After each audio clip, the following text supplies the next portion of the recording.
अस्सलाम वालेकुम। अच्छा, माय नेम इज़ अबू बकर और इस वीडियो में हम डिस्कस करेंगे कि मार्केट रेंज बाउंड क्यों होता है, साइड वे क्यों होता है। कभी कभार आप मार्केट में देख रहे हैं ना बुलिश ट्रेंड होता है ना बेरिश ट्रेंड होता है और मार्केट सीधा जो है वो रेंज कर रहा होता है। तो इस वीडियो में डिस्कस करेंगे कि रेंज क्यों होता है, कैसे हमें पता चलेगा और इससे आप क्या फ़ायदा उठा सकते हैं।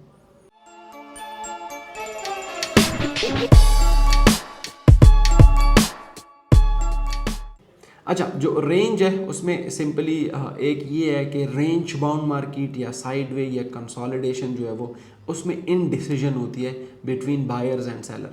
यानी ना तो इतने बायर्स होते हैं कि मार्केट को ऊपर ले जाएं या ना ही इतने सेलर्स होते हैं कि मार्केट को नीचे ले आए। तो इस टाइम पे क्या होता है, मार्केट एक ख़ास स्पेसिफिक एरिया में घूम रहा होता है। अब ज़्यादातर जो सैटरडे संडे को अगर आपने क्रिप्टो मार्केट को नोटिस किया है तो इसमें भी मार्केट बहुत ही ज़्यादा स्लो रेंज कर रहा होता है क्योंकि लिक्विडिटी नहीं होती, मार्केट में ज़्यादा बायर और सेलर एक्टिव नहीं होते। इसी तरह आपने अक्सर देखा होगा, आप ज़रा फॉरेक्स फैक्ट्री चेक किया करें जब भी आप सुबह उठते हैं कि जब मेजर न्यूज़ नहीं होते जिस तरह सेंट्रल बैंक की मीटिंग्स या जो आप इन शॉर्ट अगर जो हाई इम्पैक्ट न्यूज़ है, जो रेड फोल्डर है फॉरेक्स फैक्ट्री में, अगर वो नहीं होते तो भी मार्केट रेंज बाउंड कर रहा होता है, मार्केट घूम रहा होता है, ना उसको पता होता है कि मैं अप ट्रेंड में जाऊँ ना डाउन ट्रेंड में जाऊँ।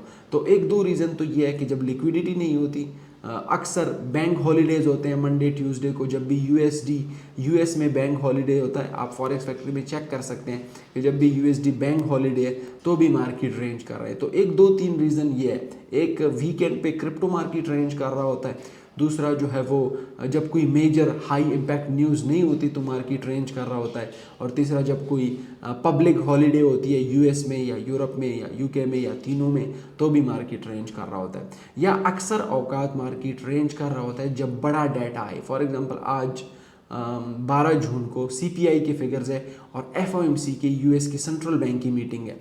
तो आज मार्केट बिल्कुल रेंज कर रहा है, मार्केट ना ऊपर जा रहा है ना बुलिश ट्रेंड पकड़ रहा है ना जो है वो बेरिश ट्रेंड पकड़ रहा है। एक एरिया है, एक स्पेसिफिक एरिया है जहाँ पे घूम रहा है, रेंज बाउंड कर रहा है। क्योंकि इस टाइम पे लोग क्या करते हैं, अब मैं एज अ फंडामेंटलिस्ट कभी भी आज ट्रेड नहीं लूँगा।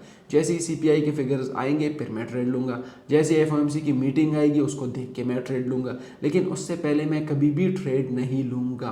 तो ज़्यादातर लोग जो बहुत बड़ा इवेंट जब किसी दिन आ रहा होता है तो भी मार्केट रेंज कर रहा होता है और उस तैयारी में बैठा होता है। अच्छा, ये जो रेंज बाउंड है ये भी हमारे लिए एक अपॉर्चुनिटी है। अपॉर्चुनिटी कैसे कि जब भी मार्केट रेंज बाउंड हो, आप देख लें कोई 3 4 दिन 5 दिन से मार्केट रेंज बाउंड हो, या आज पूरा दिन, कल भी पूरा दिन और वो भी पूरा दिन जो है वो रेंज बाउंड है, तो आप देखिए किसी डाटा को देख लें कि अगर कोई डाटा आता है और वो डाटा अगर अप ट्रेंड में आ जाता है तो मार्केट सीधा रेंज को ब्रेक करके सीधा ऊपर की तरफ जाता है, या मार्केट जो है वो रेंज को ब्रेक करके नीचे की तरफ आता है। तो ये सिंपली कुछ टेक्निक्स थे कि आपने रेंज बाउंड को क्यों होता है और इसके अलावा आपने पकड़ना कैसे है। बाकी मैं अभी आपको स्क्रीन पे भी लेके चलता हूँ जिसमें मैं आपको दिखाऊंगा कि कैसे मार्केट ने रेंज किया और उसके बाद क्यों मार्केट जो है वो डायरेक्शन पकड़ गई।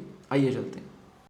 अच्छा, अभी आपके साथ मैं शेयर करता हूँ कुछ एग्जांपल्स रेंज बाउंड मार्केट को आपने ट्रेड कैसे करना है। यहाँ पे अगर आप देख ले, क्रिप्टो जो है वो बिल्कुल रेंज कर रहा है, ठीक है। कोई ना ऊपर जा रहा है ना नीचे आ रहा है यहाँ पे। लेकिन जैसे ही अब ये रेंज क्यों करता है, क्योंकि एनएफपी आने वाला है। तो एनएफपी से पहले मार्केट में इनडिसीजन होती है, बायर और सेलर नहीं होते, ना बायर बाय करते हैं ना सेलर सेल करते हैं, तो मार्केट जो है वो रेंज बाउंड कंसोलिडेशन कर रहा होता है।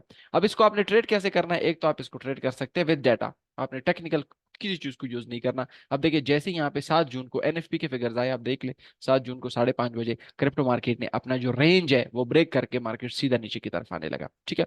इसी तरह अगर हम एक और मिसाल ले ले डॉलर इंडेक्स की, तो डॉलर इंडेक्स में मार्केट देखिए यहाँ पे बिल्कुल रेंज बाउंड कर रहा था, ना ऊपर जा रहा नीचे आ रहा था, एक खास स्पेसिफिक एरिया ने टारगेट किया था और उसी में रेंज कर रहा था। लेकिन जैसे ही ये देखिए बड़ी जो कैंडल है 7 जून 5:30 बजे बनी है, और ये देखिए 7 जून 5:30 बजे ये डाटा आया है, तो और उसके मुताबिक फिर डॉलर ने अपना रेंज ब्रेक करके सीधा अभी भी ऊपर की तरफ जा रहा है। तो ये भी एक एग्जाम्पल है। अब कैसे ट्रेड करना है, सिंपली आपने देखना है कि मार्केट रेंज कर रहा है, हाँ जी रेंज कर रहा है, तो आप देखिए वेट करें, जब भी एक बड़ा इवेंट आता है और उसके मुताबिक वो डाटा जैसे ही आता है उसको आप ट्रेड कर सकते हैं। हाँ, आपने इसको सेंट्रल बैंक के साथ कंपेयर करना है, क्योंकि उसी के थ्रू आपको पता लगेगा कि इसका शॉर्ट टर्म इम्पैक्ट होगा, लॉन्ग टर्म इम्पैक्ट होगा। क्योंकि कुछ न्यूज का जो इम्पैक्ट होता है वो एक हफ्ते तक होता है, कुछ का इम्पैक्ट सिर्फ 10 मिनट तक होता है, कुछ का इम्पैक्ट एक दिन तक होता है, कुछ का इम्पैक्ट एक महीना, 10 महीना, इवन साल तक हो सकता है। तो यहाँ पे अगर आप देख ले, डॉलर इंडेक्स रेंज कर रहा है, जैसी डाटा आया 5:30 बजे ये कैंडल बनी और ये सीधा इन्होंने अपना रेंज ब्रेक करके सीधा मार्केट ऊपर की तरफ चला गया। तो ये इसको आपने इस तरह ट्रेड करा है। इसी तरह अगर आप गोल्ड को देख ले, गोल्ड में भी तकरीबन मेरे ख्याल से 25 मई से मार्केट रेंज कर रहा था। यहाँ पे अगर आप देख ले, सॉरी, यहाँ पे देखिए मार्केट रेंज कर रहा है, रेंज कर रहा है। अभी आपने फॉर एग्जांपल, आपको कोई पता नहीं है रेंज अपसाइड ब्रेक होगा, डाउन साइड ब्रेक होगा।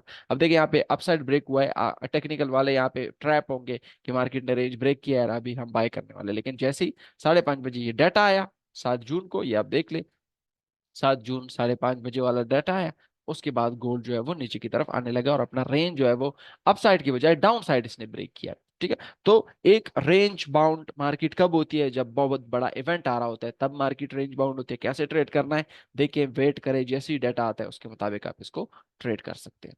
Thank you very much.